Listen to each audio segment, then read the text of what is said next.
آل محمد كما صليت على إبراهيم وعلى آل إبراهيم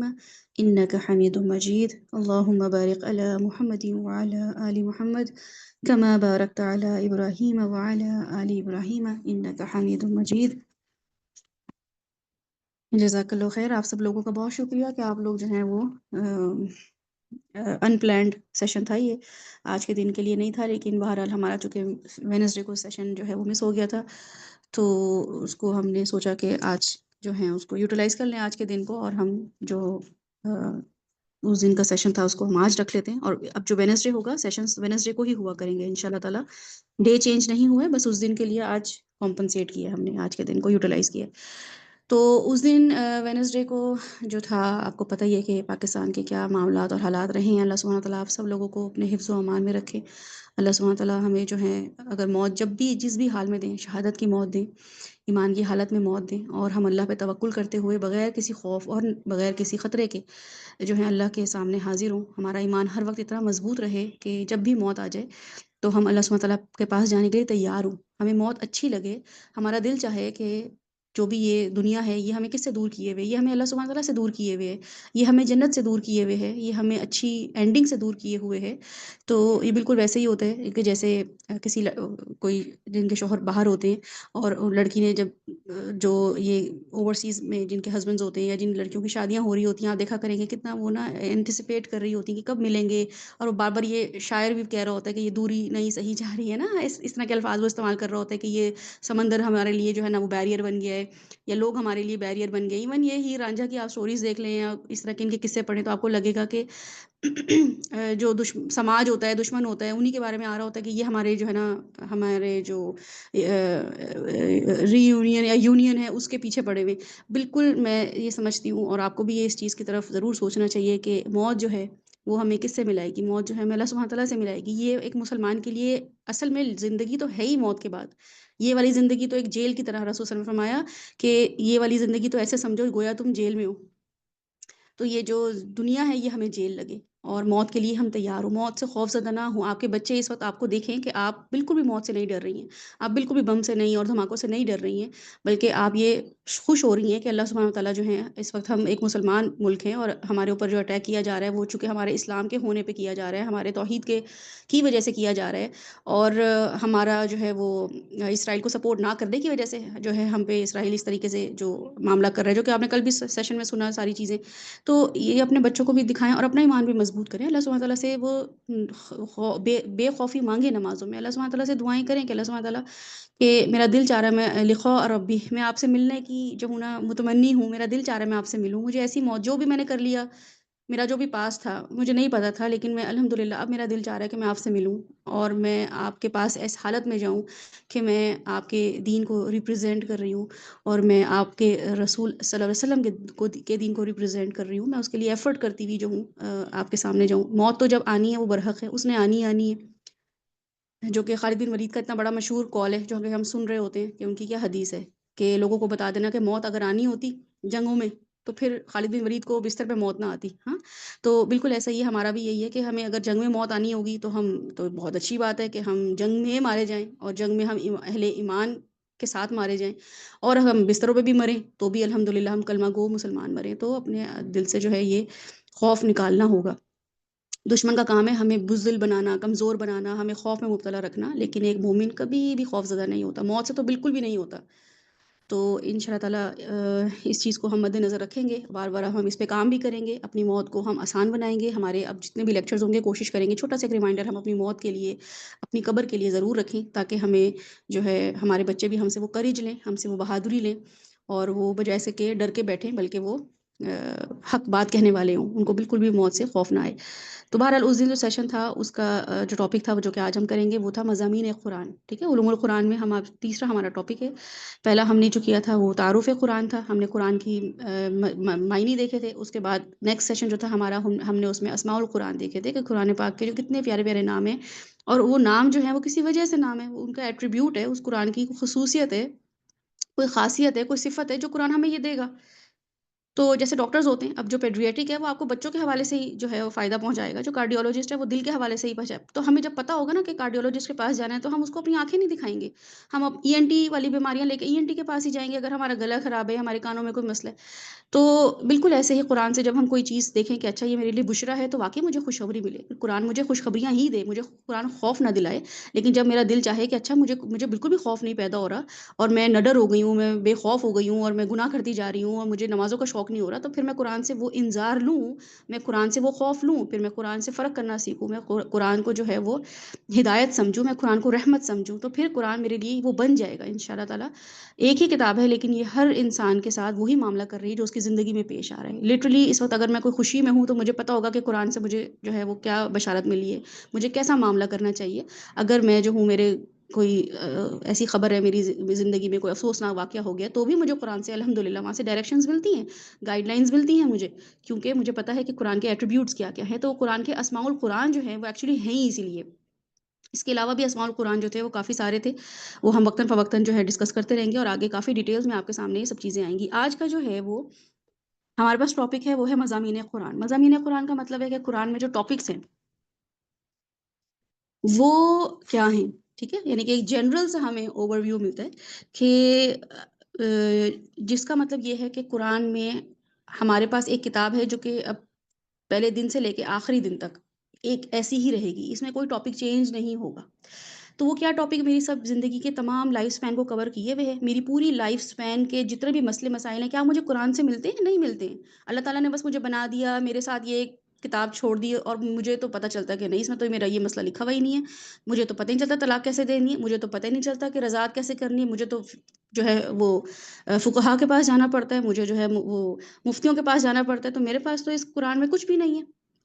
کلیئرٹی ہے ہی نہیں۔ تو اس قرآن میں آخر ہے کیا؟ تو کچھ لوگ جو ہیں جو کہ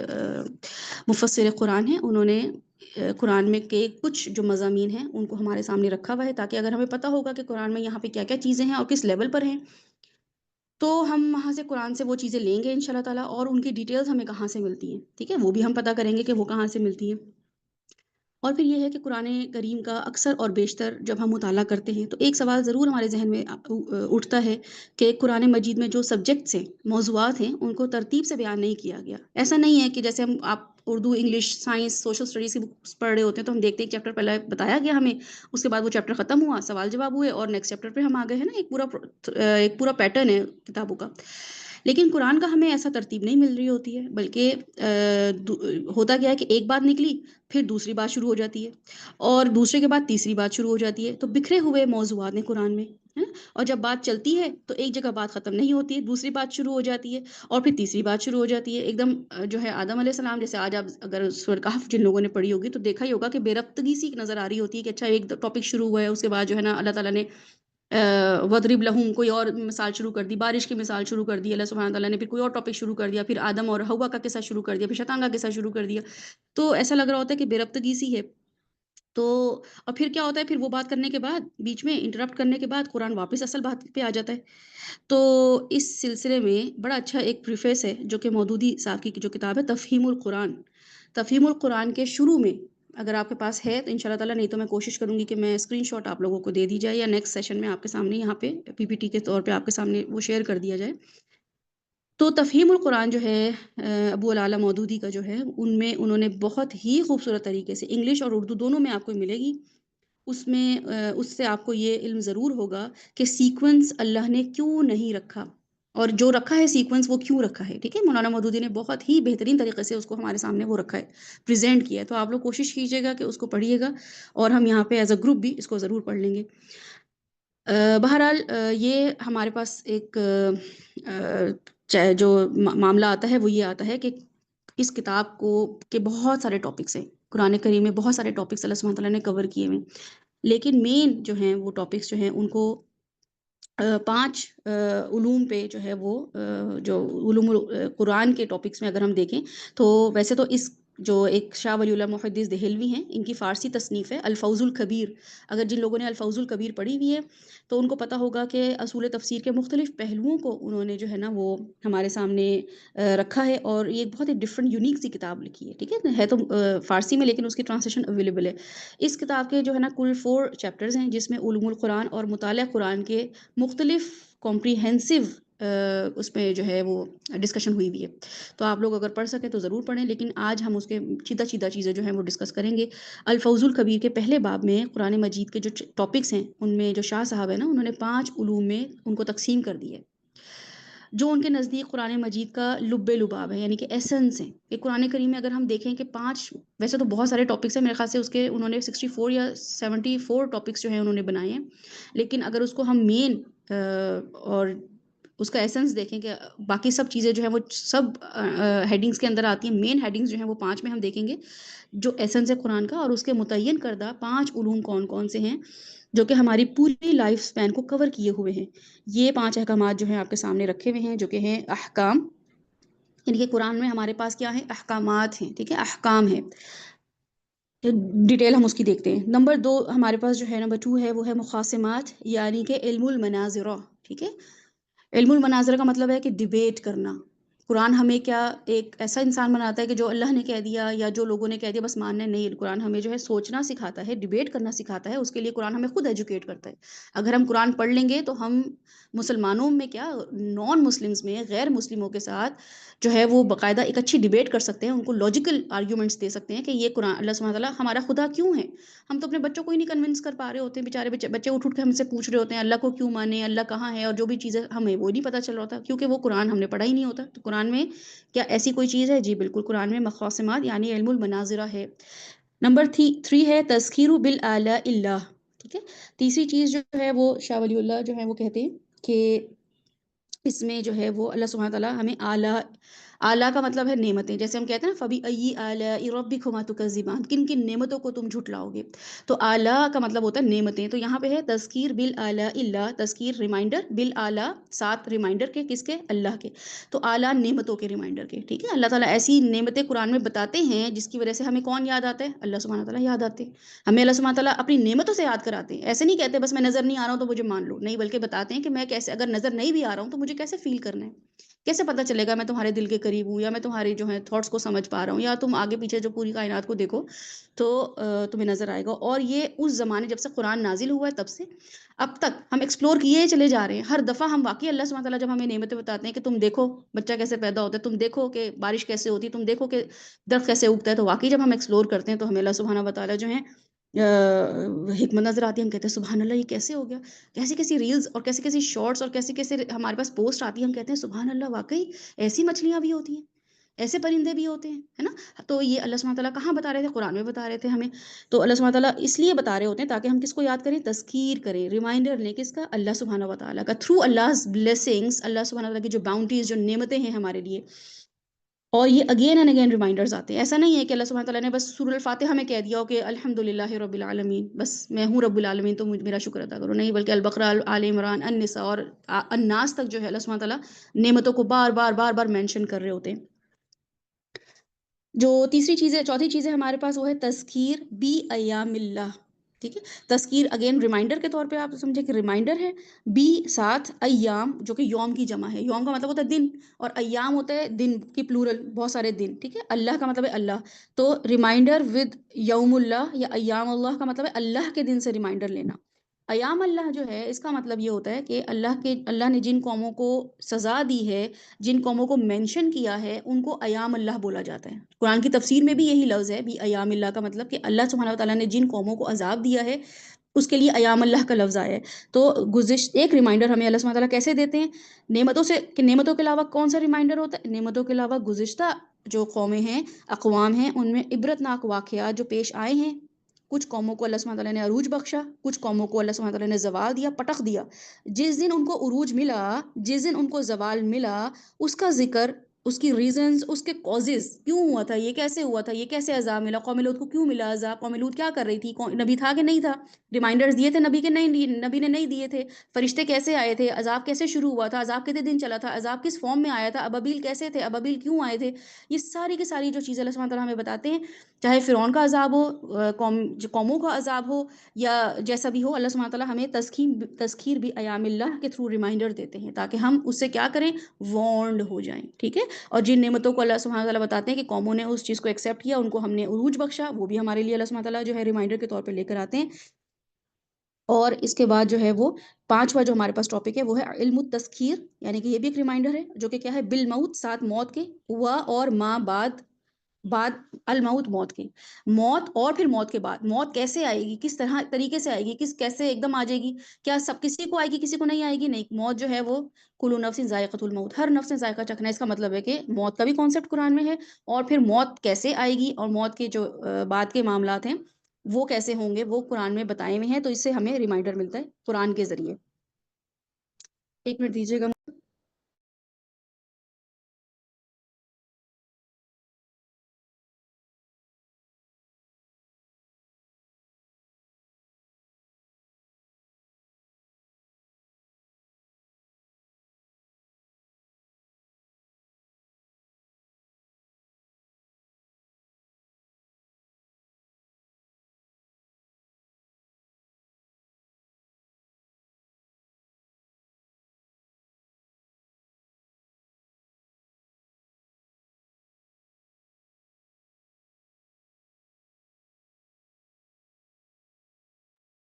جی اعوذ باللہ من الشیطان الرجیم۔ تو بہرحال ہمارے پاس جو ہے یہ پانچ جو ہے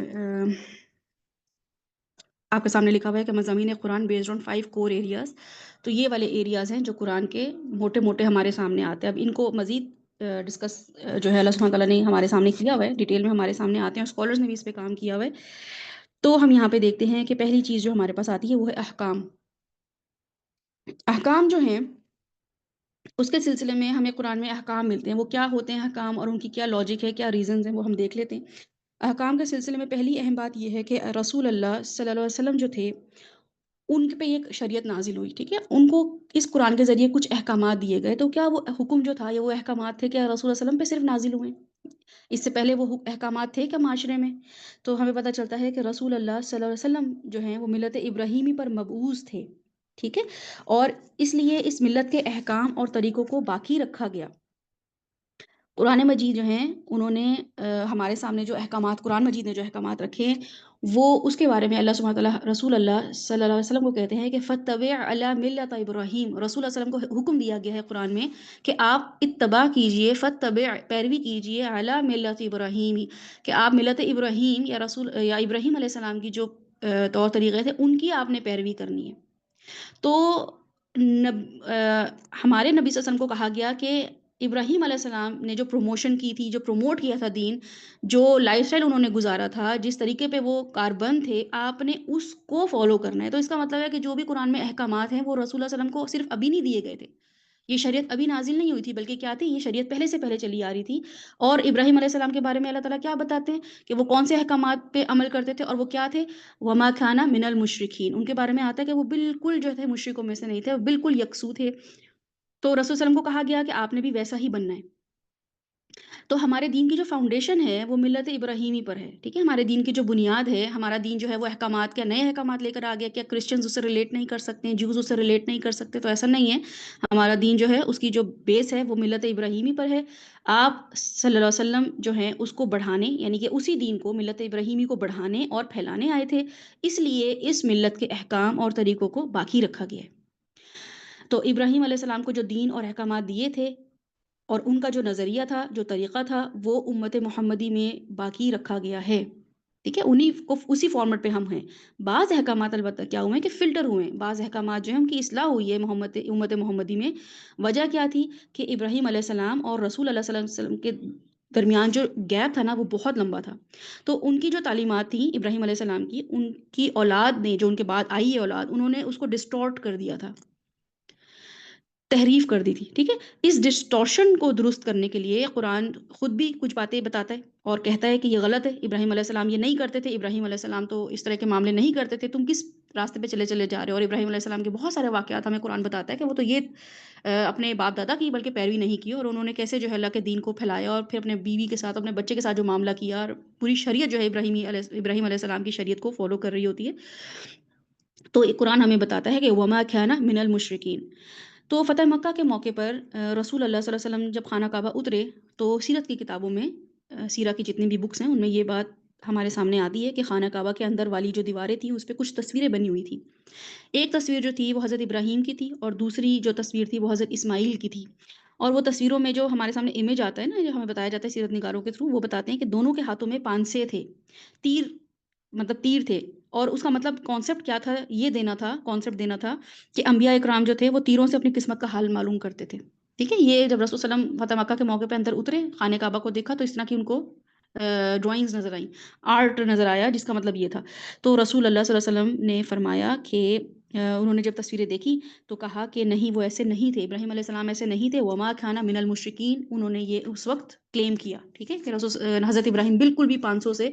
اور تیروں سے جو ہے اپنا حال معلوم نہیں کرتے تھے۔ تو بہرحال حنیف مسلم وما کھانا من المشرکین میں حنیف کا مطلب ہے کہ تمام نظریوں سے، تمام فرقوں سے بالکل بیزار تھے ابراہیم علیہ السلام، اور صرف اللہ کا ہو کر رہنا، نہ کسی کو خدا مانتے تھے، نہ کسی کے سامنے جھکتے تھے، نہ کسی کو وسیلہ بناتے تھے۔ تو اس لیے وما کھانا من المشرکین، حنیف مسلم وما کھانا من المشرکین، قرآن نے ابراہیم علیہ السلام کے لیے ٹرم استعمال کی ہے۔ تو بہرحال ہمارے سامنے پتہ چلتا ہے کہ اس کانٹیکسٹ میں قرآن مجید نے بعض احکامات کی چھان پٹک کی ہے اور بعض کی اصلاح خود کی ہے، اور ملت ابراہیمی ہی کو اپنی اصلی اور بنیادی شکل پر قائم کر دیا، ٹھیک ہے؟ یہ ہمارے پاس جو قرآن ہے یہ رسول اللہ صلی اللہ علیہ وسلم کی اپنی شریعت نہیں تھی بلکہ ابراہیمی شریعت تھی، رسول اللہ صلی اللہ علیہ وسلم نے اس کو کریکٹ کیا ہے۔ تو کوئی انسان جب اس کو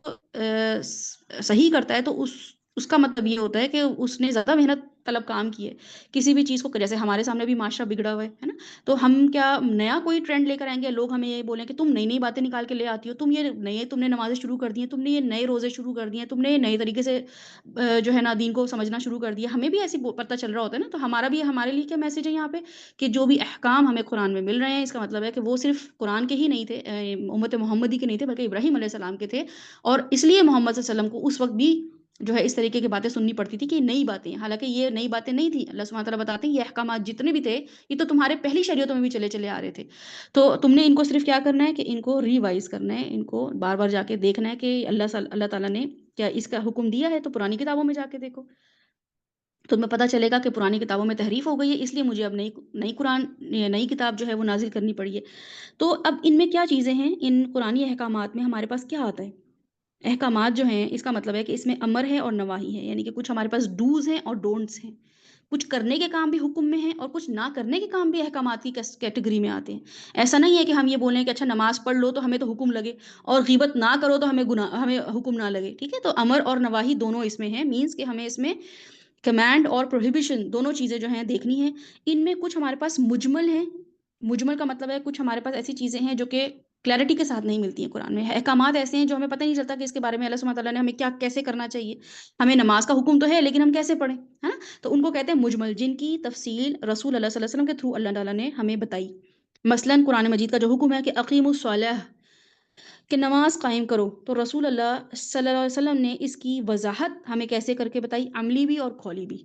ایکشن کے ساتھ بھی اور بائی ورڈز بھی ہمیں بتایا کہ نماز کیسے پڑھنی ہے، ٹھیک ہے؟ وہ الفاظ بتائے کہ نماز شروع کیسے کرنی ہے، نماز استفتاح کیسے کرنا ہے، سلام کیسے کرنا ہے، تشہد کیسے کرنا ہے، وہ الفاظ رسول اللہ صلی اللہ علیہ وسلم نے ہمیں بتائے ہیں۔ پڑھنا کیسے ہے تو خود انہوں نے فرمایا کہ صلو کما رأیتمونی اصلی، نماز ایسے پڑھو جیسے مجھے دیکھ رہے ہو پڑھتے ہوئے، تمہیں دیکھنا پڑے گا، وہی ایکشنز کرنے پڑیں گے۔ اس طرح ہمارے پاس روزے کے، زکوٰۃ کے، طہارت وغیرہ کے جتنے بھی مسائل ہیں کہ بھئی جنابت جو ہے اگر ہمیں نہانا ہے، ہمیں غسل کی ضرورت پیش آ رہی ہے اور پانی بھی نہیں ہے، تیمم کیسے کرنا ہے، یہ سارے کے سارے چھوٹے چھوٹے بڑے معاملات جو ہیں ان کی ڈیٹیلز قرآن میں نہیں ملتی ہیں ہمیں۔ تو پھر ہم کنفیوز ہو جائیں تو اس کے لیے اللہ سبحانہ تعالیٰ خود کہتے ہیں کہ جو تمہیں رسول دے وہ لے لو، جس چیز سے تمہیں منع کرے اس سے رک جاؤ۔ تو قرآن خود اس چیز کی دلالت کرتا ہے کہ ہمیں کچھ احکامات قرآن سے لینے پڑیں گے، اور وہ حکم کے زمرے میں آتے ہیں، ٹھیک ہے، حکم کے زمرے میں آتے ہیں، مینس کہ وہ ہمارے لیے حکم ہے۔ اب اس کو پورا کرنے کے لیے ہم کیا کریں گے؟ ہم بھاگ دوڑ کریں گے، ہم دیکھیں گے کہ یہ کام کیسے کرنا ہے، تو ہمارے پاس کیا اس کے پاس ہمارے پاس کوئی اس کا ریسورس ہے؟ تو جی ہمارے پاس اس کے ریسورسز ہیں، ہمارے پاس رسول اللہ صلی اللہ علیہ وسلم کی سیرہ ہے، صحابہ اکرام ہیں، اور اس کے بعد تابعین ہیں جنہوں نے اس چیز کو ہمارے تک منتقل کیا ہے۔ قرآن کے بعض احکامات جو ہیں وہ، یعنی کہ جو قرآن کا ایڈریس کرنے کا انداز ہے نا، وہ جو اشارتاً بھی ہے، اشارتاً کا مطلب ہے کہ ہمارے پاس کچھ قرآن میں احکامات ایسے ہیں جو کہ صرف مومنوں کے کرنے والے ہیں۔ مومن جو ہیں ان کو اللہ سبحانہ تعالیٰ نے خاص ایک کام کرنے کو بولا ہے، جیسے یا ایھا الذین آمنو، یہ اب جب آ جاتا ہے اس کا مطلب ہے کہ ایمان والے اب یہ کام کریں گے ہی کریں گے، ان سے اللہ سبحانہ تعالیٰ نے یہ حکم کا مطالبہ کیا ہے۔ اس میں اب آمنو کا مطلب ہے کہ امیر غریب مرد عورت بچہ جوان جو بھی اسلام لے آیا ہے، قبول کر لیا ہے، جو بھی ایمان لے آیا ہے، اس کو اب یہ کام کرنے ہی کرنے ہیں، اس کو یہ اس قسم کے کام کرنے چاہیے، ٹھیک ہے۔ پھر ہمارے پاس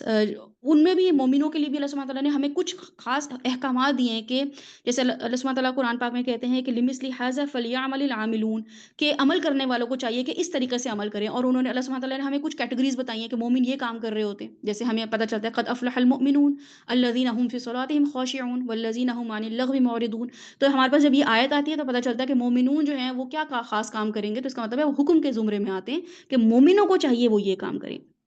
اس کے علاوہ ہمارے پاس جو ہے